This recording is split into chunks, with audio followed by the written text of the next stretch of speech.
ಗುರುದತ್ತ ಜಯಂತಿ ಪ್ರಯುಕ್ತ ಅಂಕೋಲಾ ತಾಲೂಕಿನ ಬೇಲೆಕೆರೆ ಹಾಗೂ ಕೇಣಿ ಗ್ರಾಮದ ಶ್ರೀ ದತ್ತಾತ್ರೇಯ ದೇವಸ್ಥಾನಕ್ಕೆ ರಾಜ್ಯ ಬಿಜೆಪಿ ಉಪಾಧ್ಯಕ್ಷರಾದ ರೂಪಾಲಿ ನಾಯ್ಕ ಭೇಟಿ ನೀಡಿ ವಿಶೇಷ ಪೂಜೆ ಸಲ್ಲಿಸಿ ದೇವರ ದರ್ಶನವನ್ನ ಪಡೆದರು.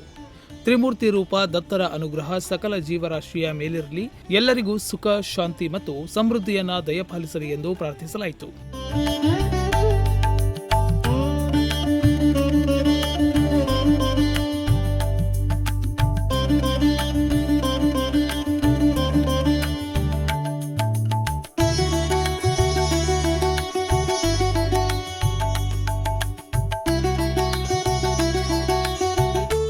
ಭಕ್ತಿ ಭಾವದೊಂದಿಗೆ ಬೆಳಗಿನಿಂದಲೇ ದತ್ತಾತ್ರೇಯನ ದೇವಸ್ಥಾನದಲ್ಲಿ ಶ್ರದ್ಧಾ ಭಕ್ತಿಯಿಂದ ವಿವಿಧ ಧಾರ್ಮಿಕ ಕಾರ್ಯಕ್ರಮಗಳು ಜರುಗಿದವು.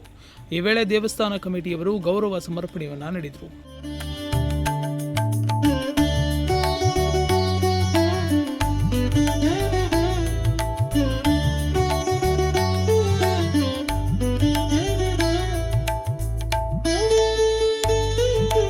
ಈ ವೇಳೆ ಅಂಕೋಲಾ ಮಂಡಲದ ಮಾಜಿ ಅಧ್ಯಕ್ಷ ಸಂಜಯ್ ನಾಯ್ಕ್, ಸುಮಿತ್ ಬಾನಾವಳಿ, ಗೌರೀಶ್ ಬಾನಾವಳಿ, ರಾಮ ಬಾನಾವಳಿ, ಅಂಕೋಲಾ ಪುರಸಭೆ ಸದಸ್ಯೆ ಶೀಲಾ ಶೆಟ್ಟಿ, ನಾಗರಾಜ್ ನಾಯ್ಕ್ ಹಾಗೂ ಭಕ್ತಾದಿಗಳು ಉಪಸ್ಥಿತರಿದ್ದರು. Nudisiri news desk, Honnavar.